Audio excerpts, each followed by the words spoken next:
জয় হিন্দ। যখনই পশ্চিম বাংলায় ভোটের দামাদা বেজে যায় তখনই কিন্তু এই ভবানীপুর বিধানসভা কেন্দ্রটি সরাসরি সামনে চলে আসে, হাই প্রোফাইল সিট হিসেবে পরিচিত পায়। কারণ এই সিটে রাজ্যের মুখ্যমন্ত্রী মমতা ব্যানার্জি সরাসরি কিন্তু প্রতিদ্বন্দ্বিতায় নামেন। এই জন্যই বন্ধুরা আজকের এই ভিডিওতে গত 15 বছর ধরে এই ভবানীপুর থেকে মমতা ব্যানার্জি একের পর একবার তিনি জয়ী করে গেছেন। কিন্তু এতদিনে হয়তো ভবানীপুরের মানুষ বুঝে গেছেন যে মমতা ব্যানার্জিকে সামনে আমাদের আর দরকার নাই, এই সিটটা আমরা বিজেপিকে জেতাবো। কারণ ভাই আজকের এই সমীক্ষায় এটাই কথা বলছে যে মমতা ব্যানার্জির জনপ্রিয়তা বাড়তে বাড়তে বাড়তে বাড়তে একটা ভালো জায়গায় গিয়ে পৌঁছেছিল। তারপরে হঠাৎ করে বিজেপি এমন একটা স্ট্র্যাটেজি তৈরি করেছেন যেখানে কিন্তু মমতা ব্যানার্জির পক্ষে সামনে 2026-এ এই ভবানীপুর বিধানসভাটি অত কিন্তু সহজ হবে না। দেখুন ইতিহাসের পাতায় যদি আমরা উল্লেখ করে দেখি তাহলে সালটা ছিল 2011। মাথায় রাখবেন 2011 সালে মমতা ব্যানার্জি যে মুখ্যমন্ত্রী হয়েছেন তখন তিনি বিধায়ক ছিলেন না, তিনি বিনা বিধায়কে মুখ্যমন্ত্রী হয়েছেন। যখন 2011 সালে তিনি ছিলেন একজন সাংসদ। যখনই গোটা পশ্চিম বাংলায় তৃণমূল কংগ্রেস ভালো ফল করে তখন মমতা ব্যানার্জি পশ্চিমবঙ্গের মনসদে বসে, ঠিক আছে, বিনা প্রতিদ্বন্দ্বিতা করায় তারপর 2011 সালে আবার তিনি প্রতিদ্বন্দ্বিতায় নামেন ভবানীপুরে প্রথমবারের জন্য। দেখুন 2011 সালে সুব্রত বক্সী এখানে প্রতিদ্বন্দ্বিতা করেছিলেন, তিনি 64% ভোট শেয়ার পেয়েছিলেন, সিপিএম 27% ভোট শেয়ার পেয়েছিলেন আর বিজেপি মাত্র 3% ভোট শেয়ার। তারপর মমতা ব্যানার্জি বাইপোল হয়, মানে বাই ইলেকশন, উপনির্বাচনে হয় 2011 সালে। সেই জায়গায় দাঁড়িয়ে মমতা ব্যানার্জির জনপ্রিয়তা আরো বেশি, 77% ভোট শেয়ার পেয়েছিলেন আর সিপিএম মাত্র 20% ভোট পেয়েছিলেন।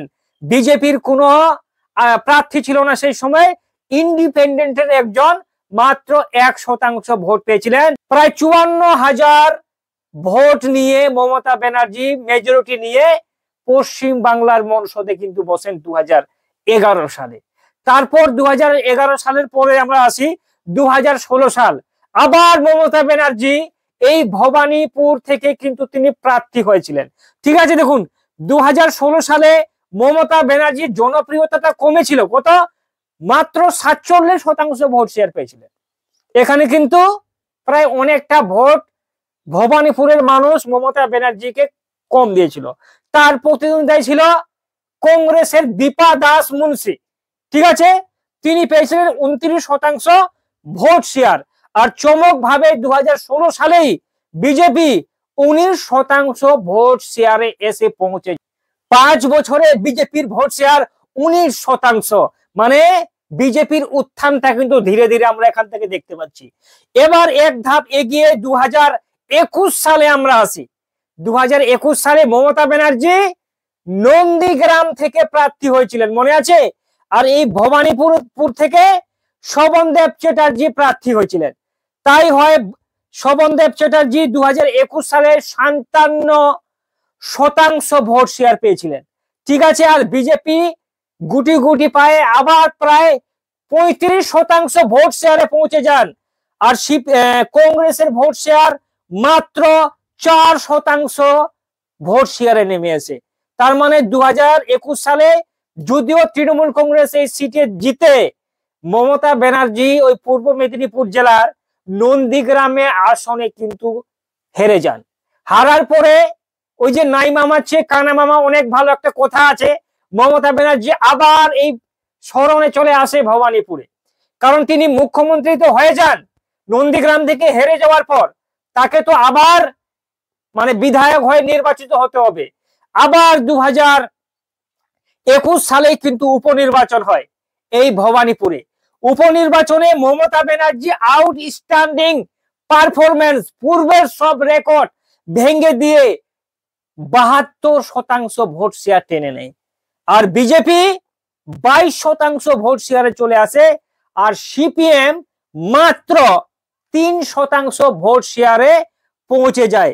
ঠিক আছে, এবার আমরা দেখব আসল খেলা, তারপরে আমরা যাব যে 2026-এ এই আসনটি কার পাল্লাটা ভারী হতে পারে। দেখুন, আসল খেলায় আমরা আসি এই যে গত এক বছর আগেই 2024 সালে যে লোকসভা ভোট হয়, ঠিক আছে, লোকসভা ভোটে দক্ষিণ কলকাতার এই বিধানসভা আসনটি, এই ভবানীপুর আসনটিতে বিজেপি কতগুলো ভোট পেয়েছিলেন, সিপিএম কতগুলো ভোট পেয়েছিলেন, আর তৃণমূল কতগুলো ভোট পেয়েছিলেন, একটু দেখলেই আমরা কিন্তু এখানে একটা স্পষ্ট আভাস পেয়ে যাই। দেখুন, প্রায় প্রতিটি ইলেকশনে আমরা দেখেছিলাম যে মমতা ব্যানার্জি প্রায় 25 থেকে 40, 50, 60 হাজার ভোটের লিড থেকে ছিল ভবানীপুরে। কিন্তু আমি প্রথমে বলেছিলাম না যে মমতা ব্যানার্জির জন্য একটা খারাপ দিক অপেক্ষা করছে 2026, কারণ 2024 সালে তৃণমূল কংগ্রেস ভোট পেয়েছিল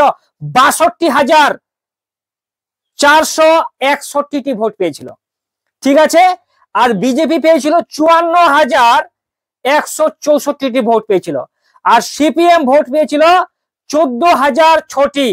মানে তৃণমূল কংগ্রেস যেমন পূর্বের সব বিধানসভা ইলেকশন গুলিতে 25,000, 30,000, 40,000, 50,000 অব্দি জয়ের ব্যবধান ছিল, সেই জায়গায় দাঁড়িয়ে 2024-এর যে লোকসভা ভোট হয় তৃণমূলের কাছে কিন্তু একটি খারাপ খবর, নেগেটিভ খবর এটাই যে তৃণমূল কংগ্রেস মাত্র 8,297 ভোটের মার্জিনে এগিয়ে আছে, ঠিক আছে, আর বিজেপি কিন্তু খুব একটা পিছনে নেই, তৃণমূল কংগ্রেস 62 আর বিজেপি 54,000, 62,000 আর 54,000-এর কিন্তু খেলাটা।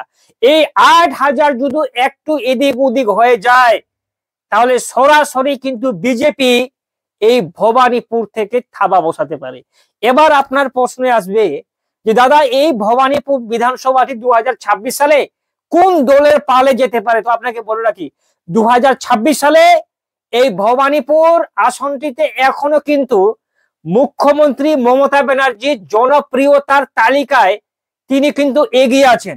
2026 সালে কিন্তু এখানে কাটায় কাটায় টক্কর হবে, একতরফা কিন্তু মমতা ব্যানার্জির জিত এখান থেকে সহজ হবে না, ঠিক আছে, এখানে কিন্তু মমতা ব্যানার্জি যদিও 50% ভোট পায়, সেই জায়গায় দাঁড়িয়ে মাত্র 2-1% ভোটের হেরফের হতে পারে, তবুও কিন্তু মমতা ব্যানার্জি এই ভবানীপুর বিধানসভায় সমীক্ষায় কিন্তু এগিয়ে আছে। দ্বিতীয় স্থানে বিজেপি এখান থেকে থাকতে পারে। আপনাদের কি মতামত কমেন্ট বক্সে অবশ্যই আপনার মতামত শেয়ার করুন।